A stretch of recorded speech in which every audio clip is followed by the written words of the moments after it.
sickle cell anemia, you can imagine every 4 months you're making your red blood cells. So every 4 months, it's a potential for a sickle cell anemia crisis. Okay, that's what they call it when you have a lot of the red blood cells misshapen floating around. It depends on the genetics and it depends on where you are in the cell production. Where do we see sickle cell anemia? We see, so it was a genetic mutation, right? A mutation of these alpha subunits. It developed in populations along the equator, and it developed in populations around the equator because even though this is painful and the people don't live as long, they live long enough to reproduce. These people at the equator don't live long enough to reproduce. Do you know what disease I'm talking about? Malaria. Malaria. So, when you go to the tropics, there's a protozoan. You guys have already taken my period college this, but there's a protozoan that the mosquito is a host to, so it lives in the mosquito saliva. The mosquitoes bite you, inject the protozoan into your blood. The protozoan will cause a spike in your immune system, so you'll have flu-like symptoms, and then the protozoan will hide in your red blood cells and reproduce in your red blood cells, so your immune system can't find it. Then a month later, it'll break out of your red blood cells, you get this huge immune response, and then it'll go dormant in your red blood cells. So it just keeps doing this. It hides in your red blood cells, reproduces until it takes over your red blood cells and it destroys your red blood cells. So people die from this relatively quickly. And if your red blood cells have this sickle shape, the protozoans can't get in it. So they're stuck in the plasma, and then your immune system can attack them. So these people live long enough to reproduce and pass on this genetic mutation, even though they're probably not going to live very long, right? People who don't have it die sooner if they don't reproduce, okay? So when we're looking at evolution, the people who have this genetic mutation are going to be more successful at mating and passing on those genes. That's why we still see that in our populations today. These people are more likely to die off. It used to be just in tropical islands and in Africa, but because people travel all over the world and mate all over the world, you see this in populations all over the world. This is a big public health thing. So you guys have heard of malaria. It's a horrible, horrible disease that actually can be prevented really easily by medication or by nets over your beds, nets over whatever. When we were in Brazil, when we were in the Amazon, you had nets over your bed so that the mosquitoes couldn't get it. Or if you're out in the rainforest, you had nets and you had no exposed skin. We had malaria pills. Malaria pills are not that fun to take, but nets are really effective too. You see this. So where do we see this in the Inland Empire? You'll see this in anybody who is from primarily Africa originally or from tropics. You see this usually present in young black women, like 16 to 18, because they're going through growing. They're going, not through puberty, but they're almost done growing, right? And so you see a lot of demands on metabolism and whatnot, and so that's when you start to see issues. A young black woman will come into the ER, and she'll say she's in pain. She can't, something's wrong, and she doesn't know what's wrong. They'll give her an assessment, they'll give her some narcotics, turn her loose. She'll come back 3 to 4 months later when she's making new red blood cells. I'm really in pain, I have this crazy fever, I can't breathe, I don't know what's going on. Oh, well, she's drug seeking, right? Just give her drugs and turn her loose. Did they ever look at her blood? No. So, you need to be careful and be aware of the different ethnicities and what type of disease states that you see in different ethnicities, and in different races. Like I know testicular cancer is more prevalent in young men. So age 25 is onset of testicular cancer. And I know that it's primarily more so in blacks and in Hispanics than in white males. What about prostate cancer? Prostate cancer is onset about 55. Okay? Heart disease, heart attacks. that they present differently in women versus men, right? So you have to be aware of the different disease states and how different symptoms onset, because it can be totally different for men or women. It can be totally different for different ethnicities too. Drugs were tested primarily on white men, right? If you put it into a woman, is it going to behave the same? Not necessarily. If you put it into a black person versus a non-black person, it's going to behave differently, okay? Some of those cardiovascular drugs are really hazardous for black people, and they're not hazardous for other ethnicities. So you need to know your medicines, okay? That's your public health aspect of this. Okay, let's get back to the biochem. So fetal hemoglobin, so the baby has alpha and gamma subunits right now. It's a different form of hemoglobin. So instead of the betas, they have gammas. It's to pull oxygen towards them. Gammas have a higher affinity for oxygen. So when my placenta and the baby's placenta are smacked right up against each other, the baby's placenta is going to pull oxygen from mine because it has a higher affinity for oxygen. Once they're born, they lose those, they degrade those, and they replace them with adults. Okay, what degrades it? The liver does. Okay. The liver may not have all the enzymes to degrade the red blood cells correctly, and so that might be a problem, and we'll come back to that in a little bit. Hemoglobin saturation curve. Hemoglobin displays positive cooperative binding. So this is what I was talking about. So when one oxygen binds to the alpha subunit, that's going to cause a shape change in these guys, and they're going to jump on. And so it's a domino effect until all of them are found. And then it's saturated. What does this look like? It looks like a sigmoidal curve. So if you guys remember back to math class, I don't know, high school or whenever you took your graphs, it wasn't very exciting for me, right? But if you put physiology to it, it makes more sense. So let's look at it. So, and this is a little bit more steep than what I was expecting. So sigmoidal curve is like a backwards S, right? What you're seeing is initially it takes a little bit of oxygen in this area to get oxygen bound to the red blood cell. And then once the first oxygen is bound, then the second, third, fourth one bind, and then it's saturated. Okay, this is not looking at one molecule. This is looking at millions of red blood cells. So you're seeing a general trend, right? Let's look at the graph then. What the heck is this graph telling us? Here is oxygen, pressure of oxygen in millimeters of mercury. This is oxyhemoglobin. What the heck does that mean? Percent saturation, what does that mean? When you look at somebody and you want to know how much oxygen is on the red blood cells, do you look at one red blood cell? No, you look at the red blood cells as a whole, right? So how much oxygen is bound to those red blood cells? That's giving me oxygen saturation, or oxyhemoglobin, okay? And so, what is the independent axis of this? Independent axis. Is independent the one that we're measuring or changing? Changing. So which one are we changing?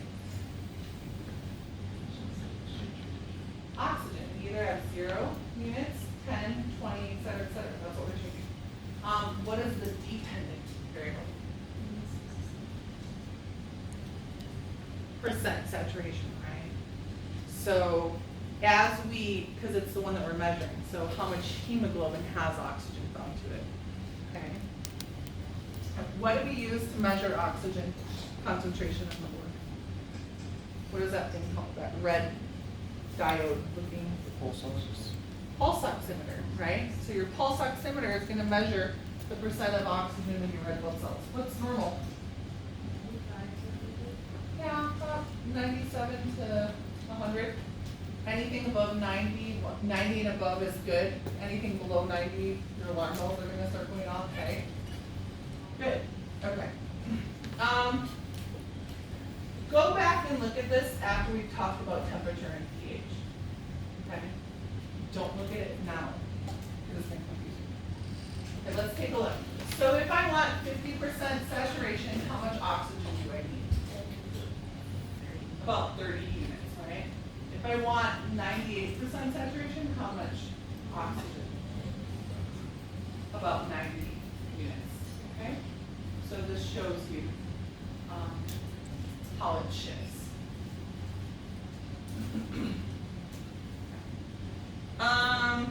Let's talk about how pH and temperature affects this. So if we shift the pH, because remember these are three-dimensional proteins, right? If we make it more acidic, what happens? What happens when you stick proteins in an acidic environment? They get denatured? They denature, they unravel, right? You know this because if you've ever used lemon juice on ceviche, or if you've ever used beer, right, it's acidic. On meat, it changes the color. Why is it changing the color? Because it's changing the shape of the protein, okay? So as we drop pH, these guys start to unravel. When they start to unravel, do they hold oxygen? No, okay? Let's talk about temperature. What happens when you stick a burger or meat in a frying pan? You cook it, right? You denature it. So what happens when you crank up the temperature? What are you going to do to this? Denature them? Denature it. Is it going to hold oxygen? No. So what happens, so what does that present like? What does that look like? So if I increase temperature, right? Let's say somebody has a fever, 106. Are they going to be able to bind oxygen effectively? No. What are they going to be breathing like? Really rapid, fast, shallow, right? What if you drop the pH of their blood? What if you make it acidic? What's going to happen to breathing?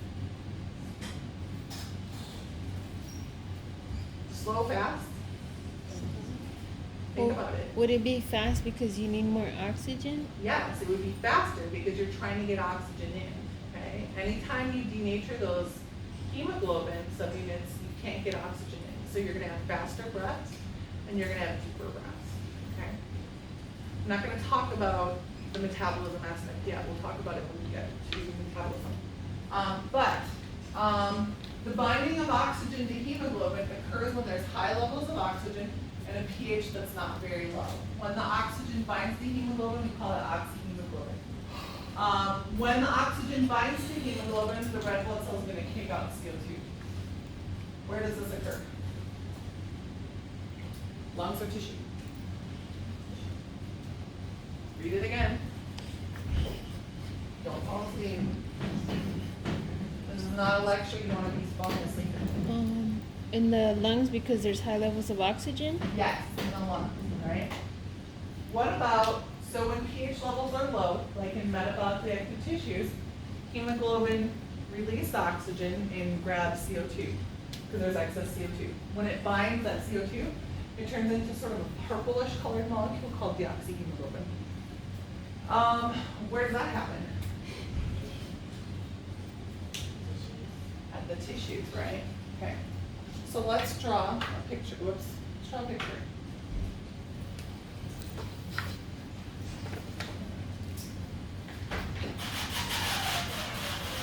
Let's say this is our lungs, right?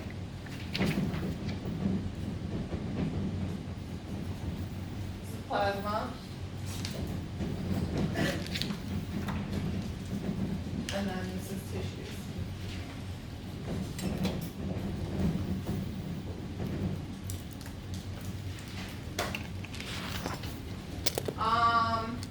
I'm going to draw a reaction up here. So anytime you have CO2, guys, in water, it's going to make acid. So if I blow out of a straw, if I exhale into a straw of water, like a container of water, I'm going to make acid. So CO2 and water make acid regardless, okay? So CO2 and water make acid. There's an enzyme on the red blood cells that does this faster. It's called carbonic anhydrase.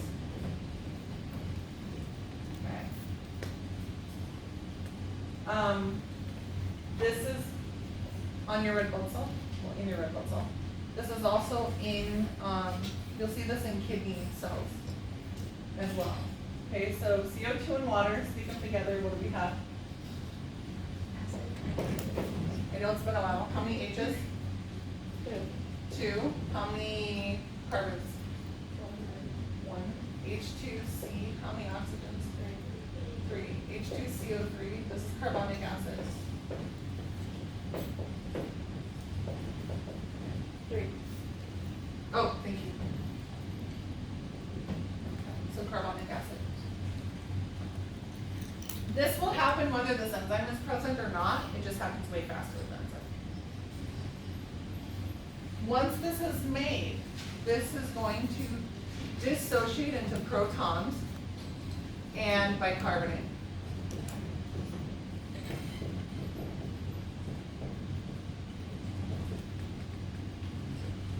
We actually use this. How do we use this in cooking? What does it exist as? You guys know? What's sodium bicarbonate? Tums. Give me another one really quickly. Baking soda, right? So we put baking soda in, like if I'm making pancakes, I'm gonna put baking soda, and I'm gonna put buttermilk, or I can use, I don't know, vinegar and almond milk or whatever, something acidic. What does that do? It's gonna go back and it's gonna release CO2 and make it foamy, right? So we use this in baking all the time. Like when you, we use this all the time in baking. We'll just leave it at that. So you're gonna use sodium bicarbonate, the sodium stays there, the bicarbonate gets converted to gas and is released as CO2. Okay, that's not my whole point. My whole point is that we have an accumulation of protons. Okay, so what happens if we have excess CO2? Excess CO2, what happens? More CO2 is gonna make more what? Protons. Okay. So what happens when we have tissues making CO2? Is the tissue region acidic or basic? Acidic. Okay, so let's walk through this. So tissues, they have low oxygen, right? Because they're using oxygen. We don't know that whole piece yet, but we will. They're making CO2, so when you make CO2, what happens to protons?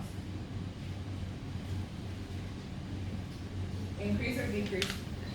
Increase protons, right? And because we increase protons, what happens to pH? Does it increase or decrease? Drops. It drops. Excuse me, or acidic, right? What about temperature?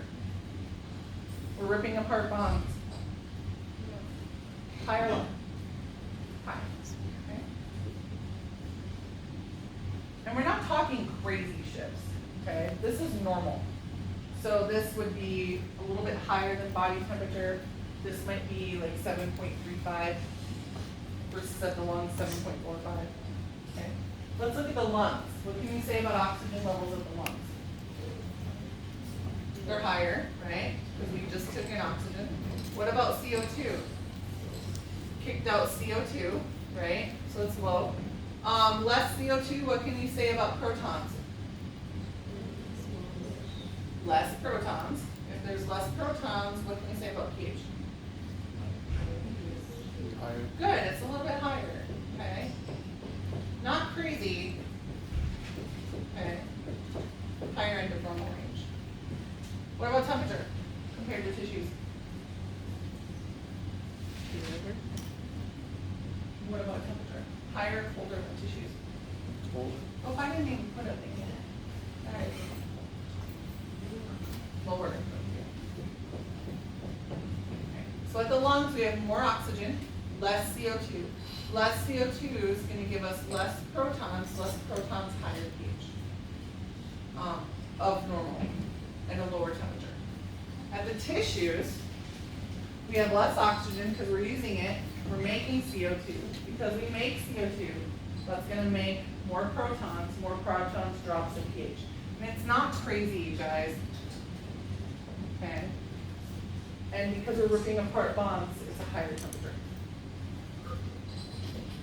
So now let's put the red blood cell on the plate. So the red blood cell comes to the lungs. What's going to bind to the red blood cell? First, what gas is in excess? Oxygen. So oxygen's going to bind down there, right?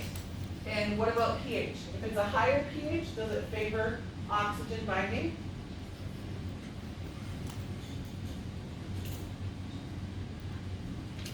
No. And a lower temperature, does it favor oxygen binding? It does, right? So high oxygen, higher pH, and lower temperature favors oxygen binding to the hemoglobin. Okay.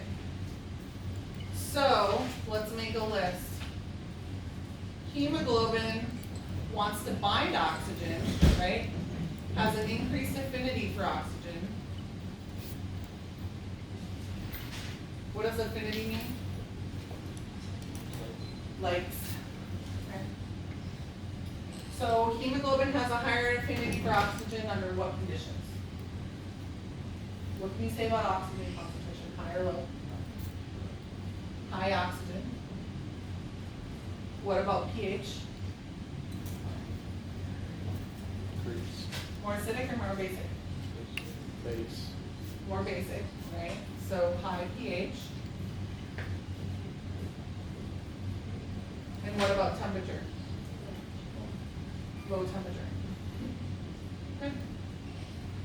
So if I have high oxygen, is hemoglobin going to want to bind that oxygen? Yes. Okay. If I have low temperature, is hemoglobin going to want to bind oxygen? Yes. If I have a high pH, it is the hemoglobin going to want to bind oxygen? Yes. Okay. These two aren't linked. So a couple of semesters, like a year of students, had it in their brain that these two were linked. If temperature goes down, that doesn't mean pH goes up. They're separate. Okay. Good. Okay. So oxygen jumps on, and what happens to CO2? CO2 gets picked up, right? The fact that there's low CO2 here and there's high CO2 here favors CO2 getting kicked off. But it's also about pH and temperature.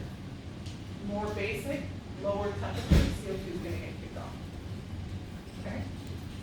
So then when we get to the tissues, we have high oxygen, low CO2, right? What happens? Where is oxygen higher? The red blood cell or the red blood cell or the tissues?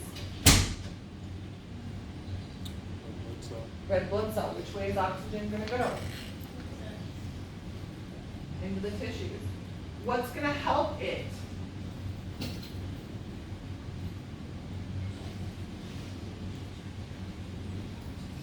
Low pH and high temperature.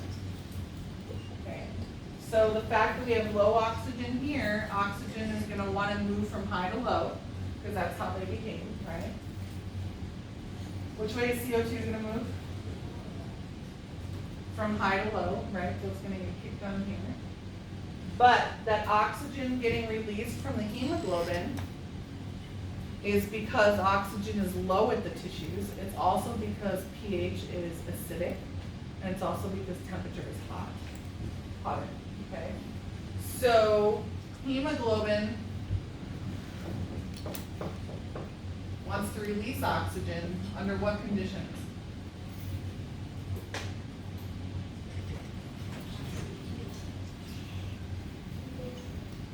Low oxygen, right?